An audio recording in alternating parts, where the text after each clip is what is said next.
ಅವರು ಸಂಘದ ವತಿಯಿಂದ ಒಂದು ತಿಳುಕಾಣಿಕೆ ಎಲ್ಲರೂ ಜೋರಾಗಿ ಚಪ್ಪಾಳೆ ತಟ್ಟಿ ಸನ್ಮಾನಿಸಬೇಕಾಗಿ ವಿನಂತಿ.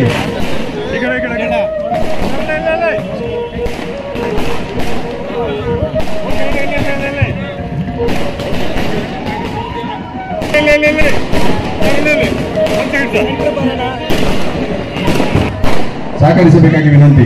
ಸಮಾಜ ಸೇವೆ ಮಾಡಿ ಉತ್ತಮ ಕಾರ್ಯನಿರ್ವಹಿಸಿರುತ್ತಾರೆ. ಇವರಿಗೆ ಸಂಘದ ವತಿಯಿಂದ ಸನ್ಮಾನ ಕಾರ್ಯಕ್ರಮ. ಸಂಘದ ಪದಾಧಿಕಾರಿಗಳು ಇವತ್ತಿನ ಎಷ್ಟನೇ ವರ್ಷದ ವಿನಾಯಕನ ಪ್ರತಿಷ್ಠಾಪನೆ ಮಾಡಿದ್ರ? ಎಷ್ಟನೇ ವರ್ಷದ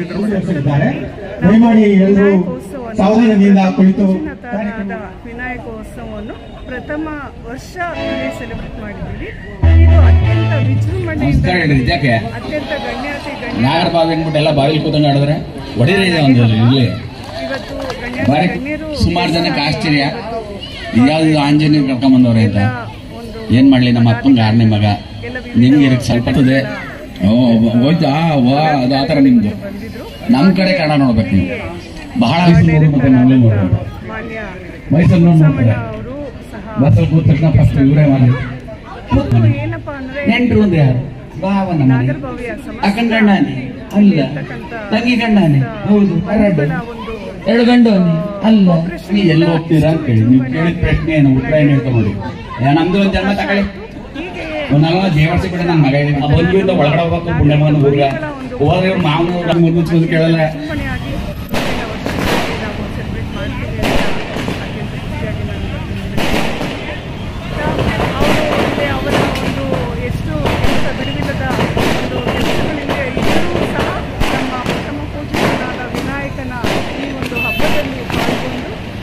ಒಂದು ಸೇವೆಯನ್ನು ಇಲ್ಲಿ ಸಲ್ಲಿಸಿದ್ದಾರೆ.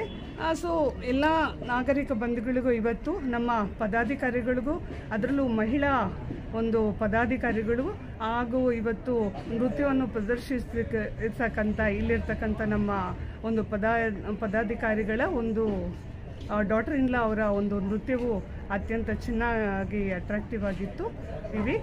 ಹೀಗೆಯೇ ನಮ್ಮ ನಾಗರಬಾವಿ ಇವತ್ತು ಅತ್ಯಂತ ಪ್ರತಿಷ್ಠೆಯ ನಗರಿಯಾಗಿದೆ.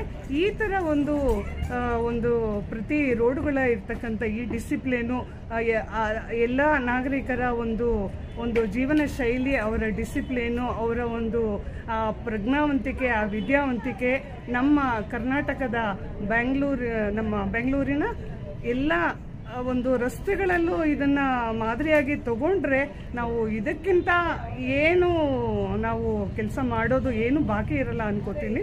ಸೊ ಇದು ಏನು ನಾಗರಬಾವಿಯ ಒಂದು ನಮ್ಮ ಈ ಸಂಸ್ಕೃತಿ, ಈ ಒಂದು ಡಿಸಿಪ್ಲಿನ್ ಆದ ಈ ಒಂದು ಉತ್ತಮ ಸಂಸ್ಕೃತಿಯ ಈ ಒಂದು ಜೀವನ ವಿಶ್ವಾದ್ಯಂತ ಪ್ರಖ್ಯಾತಿಗೊಳ್ಳಬಹುದು ಅಂತ ನನ್ನ ಆಶೀಸ್ಸು. ಡಾಕ್ಟರ್ ಜಾನಕಿ, KPCC ಸದಸ್ಯರಾಗಿರುತ್ತೇನೆ. ನನಗೆ ತುಂಬ ಖುಷಿ ಆಗ್ತಾ ಇದೆ. ಇಲ್ಲಿ ನಾಗರಬಾವಿಯಲ್ಲಿ ನಾನು ವಾಸ ಮಾಡ್ತಿದ್ದೇನೆ. ಇಂಥ ಪ್ರಜ್ಞಾವಂತರ, ಇಂಥ ಬುದ್ಧಿವಂತರ, ಇಂಥ ಸುಸಂಸ್ಕೃತಿ ಉಳ್ಳ, ಇಂಥ ಒಂದು ಸಂಸ್ಕೃತಿಗೆ, ಇಂಥ ಕಲೆಗೆ ಒತ್ತು ಕೊಡುವಂಥ ನಮ್ಮ ನಾಗರಿಕ ಬಂಧುಗಳ ನಡುವೆ ನಾನು ಇರೋದಕ್ಕೆ ನಿಜವಾಗ್ಲೂ ನಾನು ಗರ್ವ ಪಡ್ತೇನೆ. ಹೀಗೆ ಎಲ್ಲ ನಮ್ಮ ಕರ್ನಾಟಕದ ಜನಕ್ಕೂ ಈ ವೇಳೆ ಗಣೇಶದ ಹಬ್ಬದ ಒಂದು ವಿಶಸ್ ಹೇಳ್ತೇನೆ. ಜೈ ಹಿಂದ್, ಜೈ ಕರ್ನಾಟಕ.